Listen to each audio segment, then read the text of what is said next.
Okay, welcome to Into the Channel podcast, primarily about women's football. Before we hit the pitch, if you enjoy the show or love women's football as much as your boys do, come kick it with us. We are doing this every single week, sometimes twice a week, sometimes 3 times a week, spanning the wide world of women's football.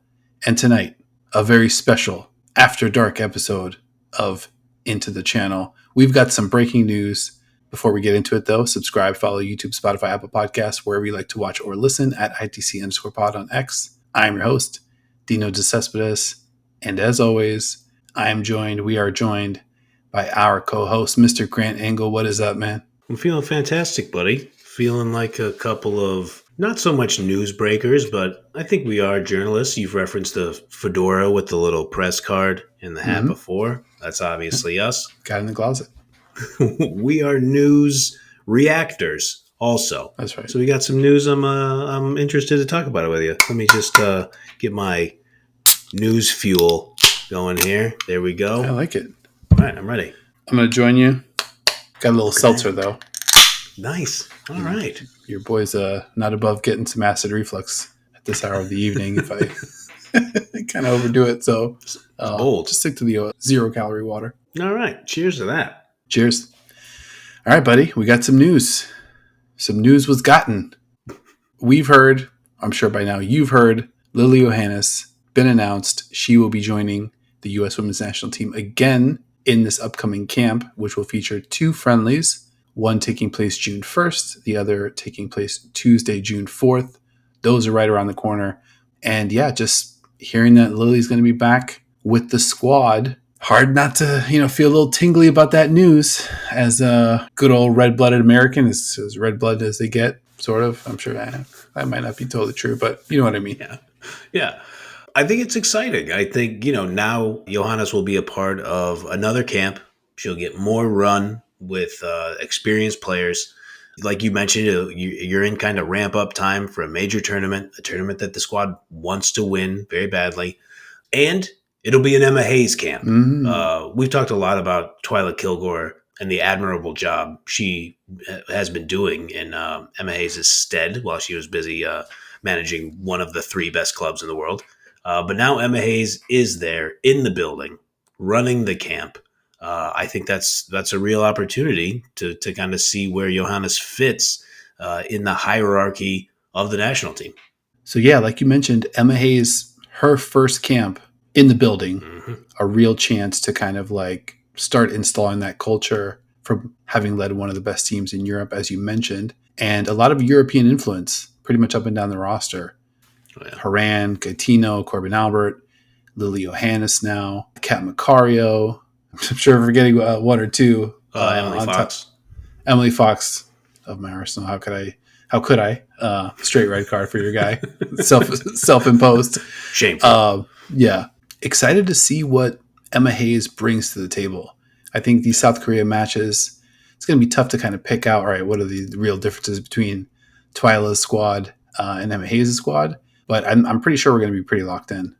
Yeah, 100%. I mean, South Korea is a good squad in their own right. So I think they're not showing up over here to lose. I mean, we had kind of touched on it in the last episode. I had the opportunity to talk to Ji So-yeon after the latest Seattle Reign loss, and she was not excited to really talk to anybody, and I don't blame her. I don't think I dropped this in the last episode, but to give a little context, if I could just do a quick NWSL diversion here, Seattle Reign has lost 7 matches this season. In my research going on FB Ref, in Ji So-yeon's 6 seasons at Chelsea Football Club, she lost 6 times there. Oh my God. Across. So she's not used to losing. And, she takes that into the South Korean squad. They have a good footballing culture over there. So I think these are going to be real matches that are real competitive. And you mentioned Johannes not being cap-tied because these are friendlies. Yes. What else do we know about the whole kind of cap-tie situation? For those kind of out of the loop a bit, Lily Johannes is still, obviously this is a 16-year-old phenom. A little bit of background on her. Great first professional season at Ajax. They finished in second place. She's got 9 goal involvements. That's top 20 in the Dutch league. Again, just 16 years old. Awesome. She starts 23 matches, played 26 matches total, 5 goals, 6 assists, 2 assists in the Champions League. One of them was to earn a draw away at Bayern to very famously put Ajax on track to reach the quarterfinals. Mm-hmm. This is an unbelievable player, wise beyond her years on the field, super skilled, really good athlete. And I think if I did my math right, if Lily does appear for the U.S. in the Olympics, I believe she will be the youngest player to take the field for the U.S. women's national team in its history. Awesome. I think just skirting past Heather O'Reilly by maybe like a week or two. If I'm doing my math right, again, if I'm wrong, apologies. But this is just some very quick internet searching on the heels of this pretty exciting news. Yeah, that's amazing. I think nobody's going to hold you to it. Like you said, if anybody in the comments wants to let us know, did we miss somebody? I think the Heather O'Reilly said it seems to check out from my memory. But again, this is a learning podcast. We're still kind of figuring some stuff out. Heather O'Reilly, a great contributor to the U.S. women's national team. So anytime you're kind of mentioned in that class as a young player, always a good place to be. Speaking on the cap tie situation, FIFA's rules written in an interesting way. So if I'm misinterpreting them, jump in the comments and tell me that I'm wrong or I'm reading them incorrectly. From what I'm understanding, if you play in more than 3 competitive matches for a national team, so that would be matches in international cups or tournaments, more than 3, then you are cap tied. It means you are committed to that national team. Friendlies do not count. And now, if I understand correctly, I believe the rule for FIFA is if you play in even one match in the final stage, so either the group stage or the knockout stage of a World Cup or a Confederations Cup, in this case, we'll talk about it, that would either be like the Gold Cup here in North America or the Euros, if suppose, I don't know, we're talking about the Netherlands, for instance, then you would be cap tied, even one match in one of those kind of Confederations Cups. I believe, and this is where I'm a little foggy on this, but I think playing in Euro qualifiers, I don't think it's that one match played and you're in. I think Euro qualifiers is still that 3 matches rule. And an important part about that rule is you got to play. So even if you're an eligible sub, but you don't get on the field, doesn't count. But also, if you come in the 89th minute, boom, that's your one appearance. You played. So, yeah, I think it's important to consider, and I don't want to be a Debbie Downer here, but I think you can see what I'm getting at. Lily Johannes still has a choice. Yep. And I just got to think, this is very exciting. We talk about getting her into camp, but if you had to make a decision of like where I'm going to spend kind of my footballing life outside of my clubs, where I will eventually play in a World Cup. And we always talk about we don't want to put immense pressure on a young athlete like this. But you would have to be a dope to think she's not going to play in a World Cup at some point for whatever country she chooses. But I think when you have a massive decision like this, I think it would make sense for Johannes to at least get a look at what a Netherlands camp looks like and to see the culture there. I mean, she's made appearances for their youth national team before. Those do not count toward the three cap rule, as far as I understand. Well, obviously not, because we know she still maintains eligibility for both countries. And then you might ask, like, why is she eligible? Is it just playing for Ajax? I believe she meets the residency criteria in FIFA's eligibility rules. She mentioned on Sam Mewis's podcast, The Women's Game, that she's lived in the Netherlands since she was 10 years old. And the FIFA eligibility rules basically say between the ages of 10 and 18, if you've lived in a country for more than 5 years, you're eligible to play for that national team. I would imagine that she'll probably qualify for Dutch citizenship soon as well. So obviously that goes a long way. So again, not to be a downer, this is great news, but I just wouldn't be surprised if she experienced this camp, got to know people, and then now the Dutch has some Euro qualifiers coming up. Why wouldn't you at least get a look at that kind of opportunity? Yeah, that makes a lot of sense. Obviously, a lifelong commitment you're talking about. Yeah. Once you're tied, you're tied. And it isn't like some other players that, might be coming from, one of the islands or small nations that don't kind of have the same footballing footprint. So this is the Netherlands and the United States of America. So, obviously she's playing her ball in the Netherlands. A lot of Ajax teammates, even on that national team, have gone through that national team. Just a lot of ties there.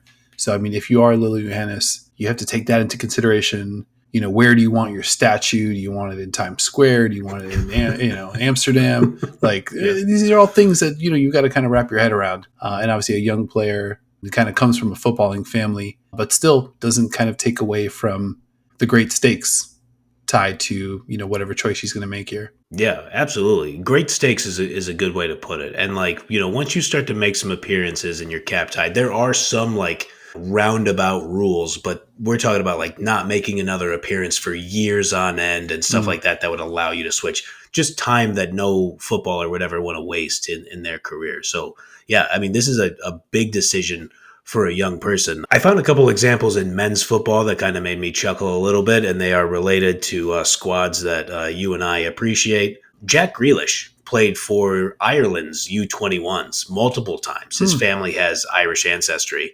until he eventually committed to the English national team, the Three Lions, in 2016.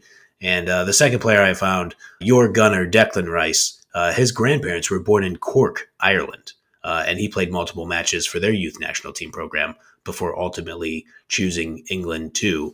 I will say, no disrespect to Irish football, but that kind of falls into that category that you're talking about of that was probably a little bit of an easier decision for Jackie Boy and Declan Rice to pick the Three Lions. Again, admitting my bias there. But here, Johannes, it's almost like you can't go wrong with who you choose. We're talking about two of the powerhouses, two of the, at worst, 7 or 8 best countries. And that's probably even being too stingy, I guess you would say. But at worst, 2 of the 7 to 8 best countries in women's football. Yeah, I mean, these teams were matched up in the same group last World Cup, so they got to see each other firsthand. I think another thing you take into consideration if you're Lily Johannes is what's going to be better for my game.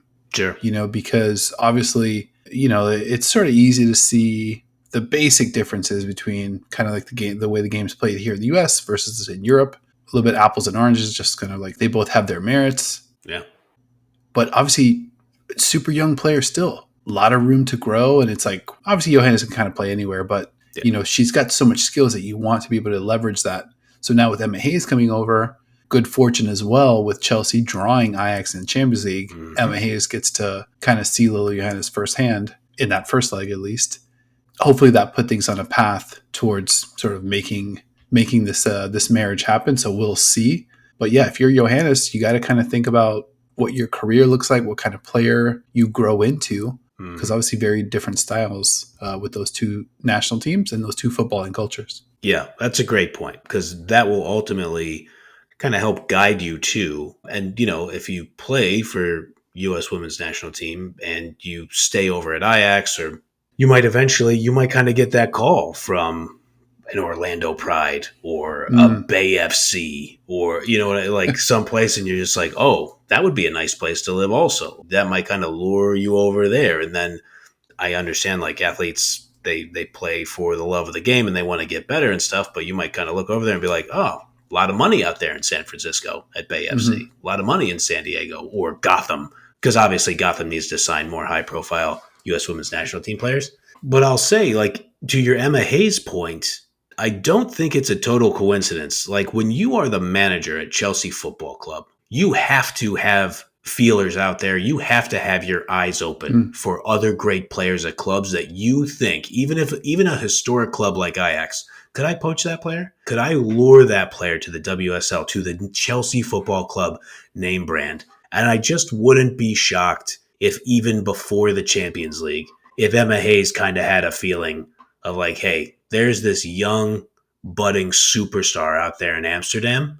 I just wouldn't be surprised if Emma Hayes has kind of been eyeballing Johannes for probably a little while. Yeah, I can't quite put my finger on it. I'm not that smart of a football brain, but it does feel like she's got more of a WSL game than an NWSL game, if that makes sense. But yeah, I wouldn't be surprised by that at all. And then obviously when Emma Hayes takes the US job, I'm sure she's got a lengthy spreadsheet of names she needs to kind of get acquainted with, and Lily's must have been near the top of that list for sure. I did a little exercise just because I want to help people in the audience that maybe haven't been up on Ajax football or, the She Believes camp news. I wanted to put Lily Johannes' first season into context. So as I mentioned, 16 years old, playing for Ajax, 23 starts, 26 matches played, 5 goals, 6 assists. Pretty productive season. That's like a big impact over 22 matches. Yeah. So I pulled a couple players that had similar makeups coming up to the system. The first one I looked at, Damaris Agarola. She's now 24 years old, plays for Lyon. Her first season, 20 years old for Everton, 6 matches played, 6 starts, no goals, no assists. Esme Brooks, she broke through at 17 for PSV in the same Dutch league. 12 starts, 18 matches, 3 goals, 3 assists. Okay. So somewhat in the neighborhood, but Lily's ahead of her as well. Lynette Bierenstein, she breaks through at 20 at Bayern. 10 matches played, 3 starts, couple goals, no assists. Wow. This one was probably the closest for Arsenal. Victoria Pelova. She breaks through at 19 for ADO Den Haag in the Dutch league. Her first season, 16 starts, 17 matches played. She notched 9 goals as a 19-year-old in the Dutch league. So you can easily make the case Lily Johannes is on a faster pace, on a grander trajectory than these 4 monster names: Agarola, Esme Brooks, Bierenstein, Victoria Pelova. Yeah. We've compared her to some pretty lofty names.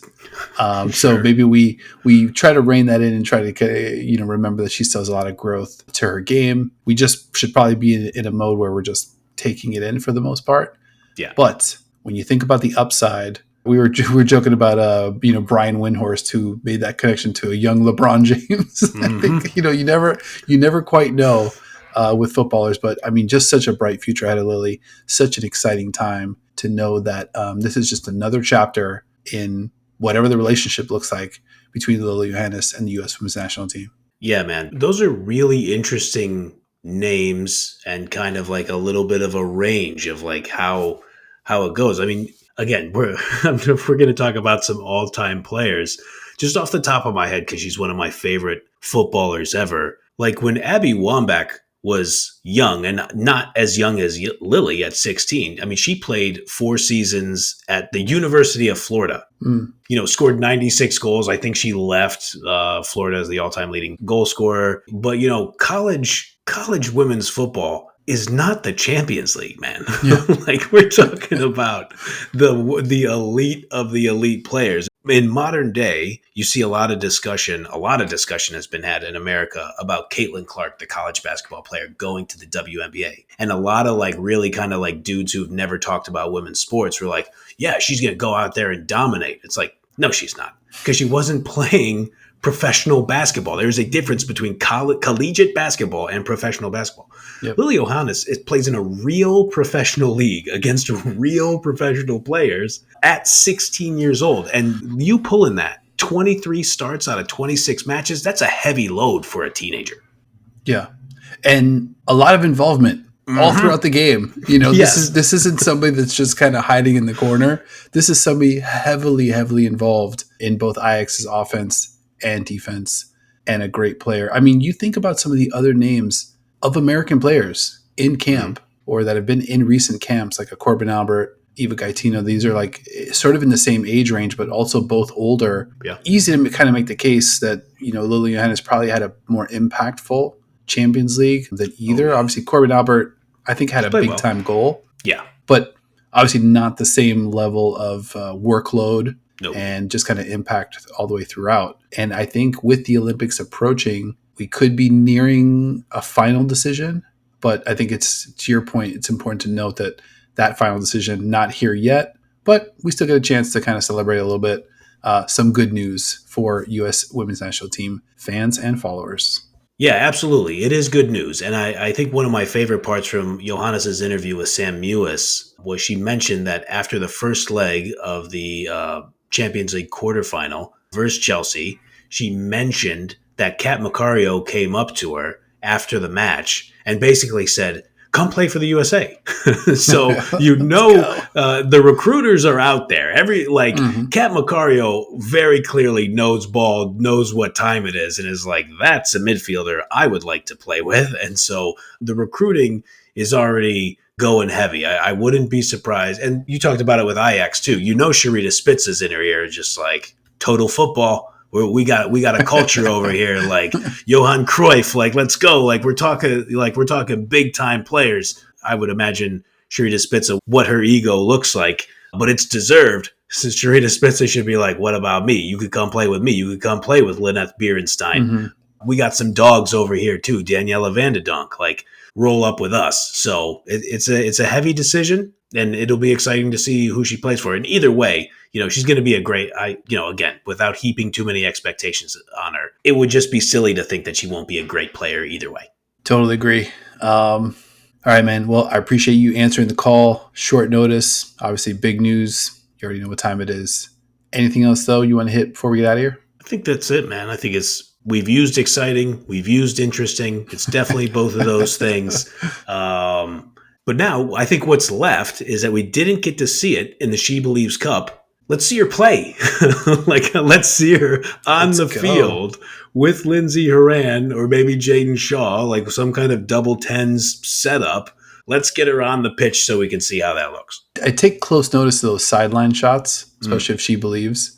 Yeah. Looked like Lily was chumming it up a lot with Corbin Albert. So maybe we can do some kind of double sub. They'll both come in with some chemistry. Okay. And, maybe have drawn up some plays in the sand that they can take for a spin against South Korea. We'll see. I could see that. That could be interesting. I'm really excited to see like where she'll play. What if you put her on the field with Lavelle, and then you kind of have Lavelle's pace in the midfield and her kind of driving style, and then you have Lily's kind of service and her ability to defend, like on the other side of the central midfield. I think that could be an interesting look. I mean, her and Shaw is something that, like, what do we talk? Like, what if you have Macario, Rodman, maybe Williams up front, or Smith? Yeah, what am I talking about? You have Smith and Rodman up top, and then you have Shaw and Johannes kind of patrolling the midfield. We could be really cooking, buddy. I love that. Horan maybe drops a little deeper. Sure. I think maybe Corey Bethune finds her way onto this team. We'll see. That would talk about it. Getting spicier. There's a lot of good players on the field at one time. Oh my God. All right, man. I think we did it. It's been another episode Into the Channel. Thank you for watching, listening, hanging out with us, subscribing, correcting all of our dumb mistakes, adding a little bit more context when needed. We very, very, very much appreciate it. And remember, like if you liked, and subscribe or follow Into the Channel, YouTube, Spotify, Apple Podcasts, or wherever you like to watch or listen at ITC_pod on X. And a big thank you to my co-host as well, Mr. Grant Angle, for being exciting, for being interesting, and being here when we need him. I appreciate you, man. Likewise, buddy. And let me just say, I say it many times on this program. It's my lifelong goal to always compare football to American collegiate football. Whatever we do, we just got to line up two baseball hats, one with a Dutch flag, one with an American flag. And that's how Lily Johannes makes her decision. Dan, you're our guy. I mean, we'll send you the videos, the exciting college football recruiting videos, let you know how it goes if you're interested in that kind of thing. So that's one idea. But yeah, pleasure doing the show with you, buddy. And just so you know, I'm always picking Into the Channel as my allegiance. So we'll see you guys next time. Put the cap on. Let's go.